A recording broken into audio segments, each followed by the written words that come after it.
Years ago in one of our first churches, Billy started coming to church with several other adults from a local group home. And each of these folks were people with special needs and special gifts.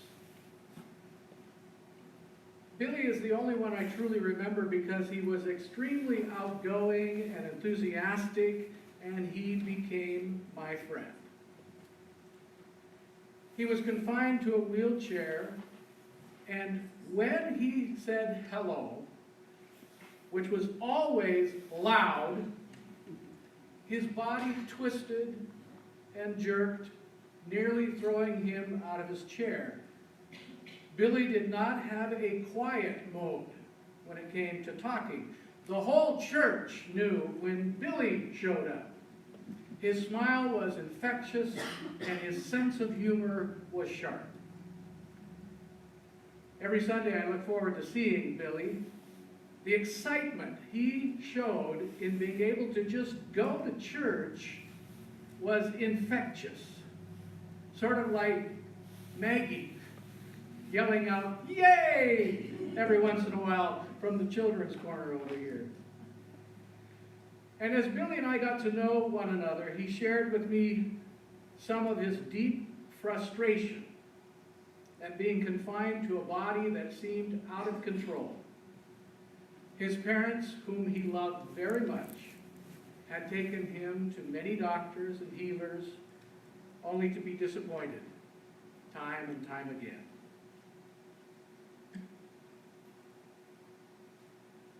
When Jesus came to Simon's house after church, or I should say after synagogue, they found Simon's mother-in-law in bed. She had taken ill with a high fever. Jesus takes her by the hand and lifts her up, and immediately she is made well. Whatever her affliction happened to be, it left her, and she was able to get up out of bed and go on with life. And then later that day, after sunset, because remember it was still the Sabbath, people started bringing their sons, their daughters, their mothers, their fathers, neighbors, and cousins to be healed by Jesus. And in Mark it says, the whole city was gathered around the door, watching as Jesus healed people who were imprisoned by maladies and sick with disease. It was amazing. It was the biggest thing to happen in Capernaum in a century. Centuries before that, Isaiah, in an attempt to encourage the Israelites who were returning from captivity, battered, oppressed, and sad. To encourage them, he gives us one of the most beloved phrases in the Bible. Those who wait upon the Lord will renew their strength. They shall mount up with wings as eagles. They shall run and not be weary. They shall walk and not faint. It seems to me that all it takes is the touch of God to be physically renewed, healed, strengthened, and make all things right again. That's certainly how it appears in certain scriptures, and it's how we hear certain people of faith describe the healing powers of God. But that's not always how we experience it. In that church with Billy, there was a small group of folks who were wanting more of an emphasis on fundamentalism and charismatic movement. This group of folks went to a revival in downtown Los Angeles, and I don't remember who, it was a very famous person, I can't remember who it was that was there at the revival, but at that revival they witnessed an amazing time of faith healing. And so the group became even more eager to move the church in that direction. So when they returned to church, they wanted to take a few moments in worship to tell about their experience. They were over the moon with excitement. So on the next Sunday, they were reporting about the faith healing portion of the revival, and in their excitement, they blurted out, "And if there's anyone here this morning who wants to be healed, come up and be healed." And before I could intervene, I heard the unmistakable and loud voice of Billy from the back of the sanctuary. "I do, I do." And he was already pushing himself up the center aisle. At this point, I felt helpless. All I could do was watch and wait, because I wasn't about to tell Billy no. This little group gathered around him and they started to pray. And their prayer was as earnest as any prayer has ever been. And their faith was deep and their intention was pure.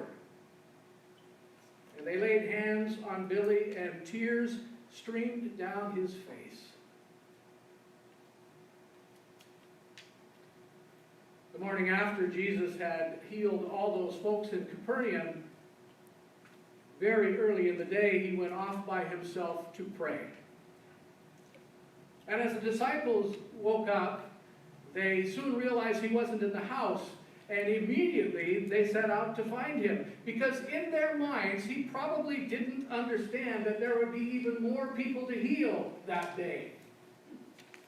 Everyone was eager to have Jesus touch them, to heal them, to take care of that persistent pain in their shoulder, or their lack of hearing, or their blindness, or their seizures, or a million other difficulties. Because word had spread and people would be lining up by noon. "Hey guys, I found him, he's over here." "Jesus, we've got to head back into town, everybody's looking for you." And Jesus said, "No. No. We're not going back into town. We're leaving so that I might spread my teaching across the countryside." So there would be people in Capernaum that day that were left unhealed.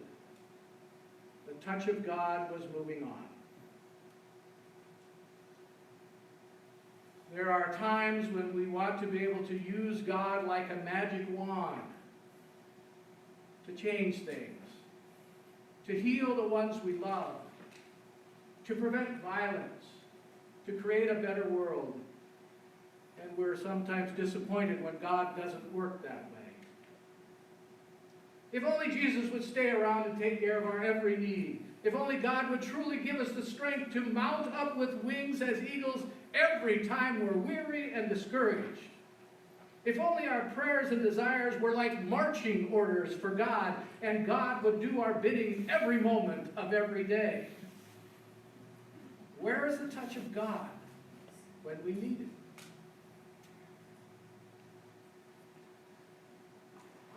Billy sat in his wheelchair at the front of the sanctuary until I went up and gave him a hug. The tears were still streaming down his face, but the hopeful look had left his eyes.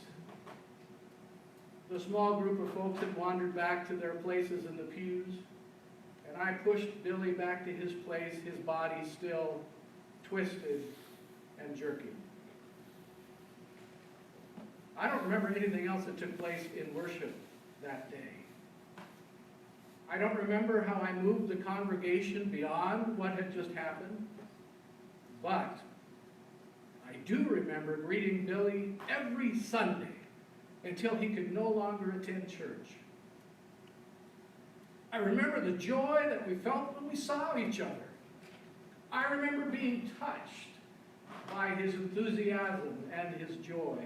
His presence and his face are a permanent part of my life's journey to this day. Church, over the past few weeks, we've been on a journey together, and we would have done almost anything to change the outcome. It is really hard and painful to lose someone whose presence and leadership have been so transformative in this church. someone whose humor and carefully chosen words of meditation and guidance have become a part of what this church means to us. Where is the touch of God? I think we sometimes get confused about what it means to be touched by God. Sometimes miracles and healing are deeper and far more profound than merely changing an unwanted outcome. Because the touch of God was there, and it's here. It's in the hugs and tears shared in a hospital room. The touch of God is in the words of caring and the arms of support that buoy us through pain. The touch of God is in the words of love and appreciation that are shared from our hearts. Just like the touch of God had been there when Billy hugged me, looking up with a seeming awareness that the prayers were not going to heal him that day, but they had created a moment of hope. The touch of God was in the sheer joy and laughter that erupted every week when I saw him rolling his wheelchair across the parking lot. The touch of God is there whenever we serve a hot meal to a man who struggles every day to keep warm and get something nutritious in his belly. The touch of God is there when a new pair of socks keep a 20-year-old's feet warm and clean. The touch of God is there when a warm coat or a pair of pants or a dress or shoes goes out through the doors of Joseph's closet. The touch of God is there when we reach across our comfort zones to lift up, to encourage, to love, and to embrace one another. The touch of God is here in these hands. The touch of God is there in those hands.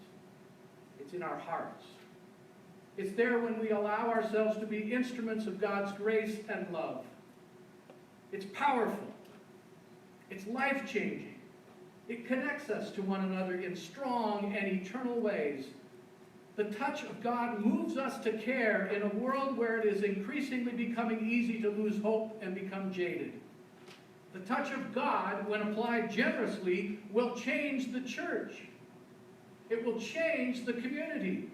It will bring folks in. It will bring folks together. It will find new lives to touch and care for. It will lift us up out of bed and allow us to serve once again. And someday, I knew I was going to have trouble.